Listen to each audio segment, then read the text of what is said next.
मैं नाज़िम बेग अपने चैनल में सभी दर्शकों का स्वागत करता हूं। आप देख रहे हैं आपका अपना चैनल बिग न्यूज़। मेरे साथ निरंतर बने रहिए क्योंकि मैं आज आपको एक ऐसी घटना से जोड़ने जा रहा हूं। इसको हम कहानी भी कह सकते हैं और घटना भी कह सकते हैं क्योंकि हाल ही में ये घटना घटी है। मैं बताता चलूं, आजकल जो साइबर क्राइम का जो केसेस हैं वो ज्यादा बढ़ रहे हैं। आप भी देख पा रहे हो।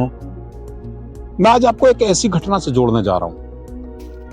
जैसे हम देखते हैं आज की दौर में ऑनलाइन ठगी का जो मामले ज्यादा प्रसार हो रहे हैं, ऑनलाइन ठगी के जो केस हैं वो ज्यादा हो रहे हैं। ये हमारे उत्तर प्रदेश की बीते कुछ 2 या 3 महीने पूर्व की एक घटना है। उत्तर प्रदेश की मूल निवासी छात्रा है अनया, जो कि मेडिकल कॉलेज में पढ़ा करती थी और उसको इस घटना के 14 दिन अपने घर में कैद रहना था। स्कूल के लिए अपना निकल रही थी कि अचानक उस पर एक कॉल आती है। वो कॉल रिसीव करती है। वो कहते हैं कि हम कस्टम विभाग से बोल रहे हैं, आपके माध्यम से, आपके एड्रेस से कुछ आधार कार्ड, कुछ पासपोर्ट और कुछ पैन कार्ड जा रहे हैं।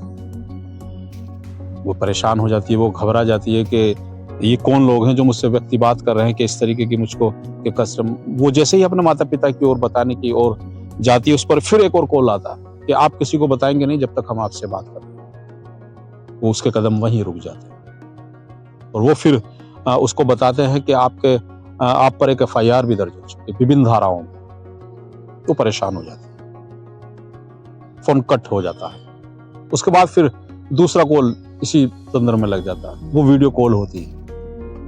वीडियो कॉल के माध्यम से उसको एक थाना रूप जैसा दिखाया जाता है, जिसमें कुछ नौजवान वर्दी में घूम रहे थे और टेबल थी। जिस तरीके से थाने का एक रूप होता है उस तरीके से उन्होंने एक कमरे को सजाया हुआ था और वो उस पर कहते हैं कि आप पर एक मुकदमा दर्ज हो चुका है। मैं पुलिस विभाग से बोल रहा हूँ। आपके माध्यम से कस्टम आपके विभाग से, आपके नाम से, आपके एड्रेस के माध्यम से कुछ दस्तावेज जो कि जा रहे थे विदेश जा। वो परेशान हो जाती है और वो कहते हैं कि आप पर FIR दर्ज हो चुकी है, आप डिजिटल अरेस्ट हो चुके हैं।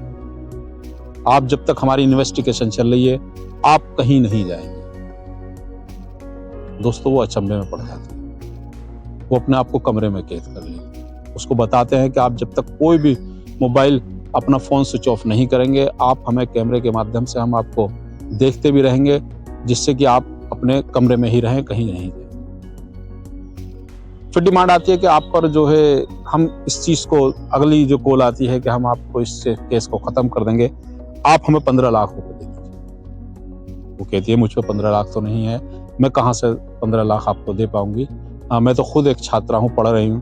बोले नहीं, आपको 15 लाख तो देने होंगे, तभी आपसे ये रफा दफा हम कर पाएंगे केस को, वरना तो आपको हम पुलिस भेज रहे हैं, अरेस्टिंग कर रहे हैं। पर वो अनैया बहुत घबराई हुई थी क्योंकि वो अपने घर को नहीं बता रही थी, अपने परिवार को नहीं बता रही थी। वो परिवार को बताने नहीं दे रहे, परिचितों को बताने नहीं दे रहे। दर्शकों में यहाँ एक बात और बताता चलो, अगर इस तरीके का आप पर कोई फोन या कोई कॉल आती है, आप अपने परिचित, अपने परिवार को जरूर बताएं, वरना तो आप भी अनैया की तरह ऑनलाइन ठग हो सकते, ऑनलाइन ठगी का शिकार हो सकते हैं, जो कि अनैया हो।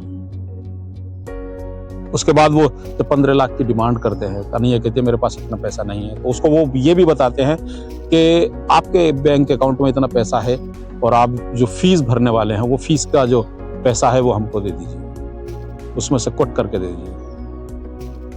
अनैया क्योंकि बातों को छुपा रही थी और वो चाह रही थी कि मेरी बदनामी ना हो, अगर ऐसा हो चुका है तो वो उनको 2.5 लाख रुपए ट्रांसफर भी कर देती है ऑनलाइन। और उसके बाद 2.5 लाख के बाद फिर वो उससे डिमांड करते हैं कि और पैसा चाहिए। वो कहती है अब मेरे खाते में तो है नहीं पैसा, मैं कहाँ से दूंगी अब। वो कहती है अपने पिताजी के क्रेडिट कार्ड से दीजिए पैसा तो आपको देना होगा।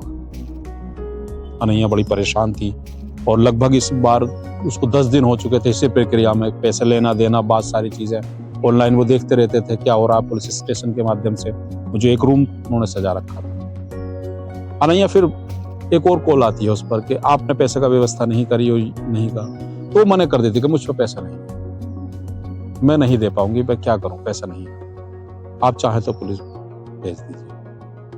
अब जो वहां ऑनलाइन ठगी कर रहे थे वो समझ जाते हैं अब इस पर पैसा नहीं।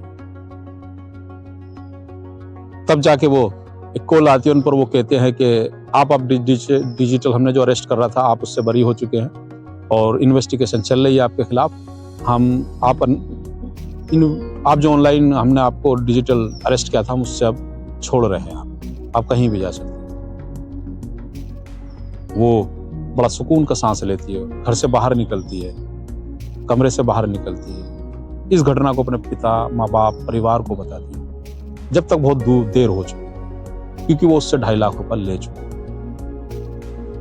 तो मेरे दोस्तों, ऐसी जो घटनाएं हैं ये हमें विचलित करती हैं, ये हमें परेशान करती हैं, क्योंकि हम इन घटनाओं के बारे में अपने परिवार को नहीं बताते, अपने परिचित को नहीं बताते। ऑनलाइन जो ठगी कर रहे हैं हम उनको बढ़ावा देते हैं। इस जो बढ़ावा देना है उनको खत्म करना। इस तरीके की कोई कॉल आती है आपको बताना। हालांकि इस मामले की जांच पुलिस कर रही है और बताया जा रहा है कि जांच पड़ताल हो रही है मामले की, किस तरीके के कौन थे वो लोग जो उसकी अनैया के साथ उस ठगी को अंजाम दे रहे थे, क्या था मामला, पूरी जानकारी की जाए। मेरे दोस्तों, हम चाहते हैं कि आप इस तरीके से हमारे चैनल को देखते रहें, सब्सक्राइब करते रहें, जिससे कि ऐसी कहानियां को हम आपको लेके आते रहें। कैसी लगी कहानी शायद जरूर बताएं, और भी जो दर्शकों के पास कहानियां वो मेरे पास जरूर भेजें, जिससे कि मैं आपकी कहानियों को फ्लैश कर सकूं। नमस्कार, खुदा हाफिज।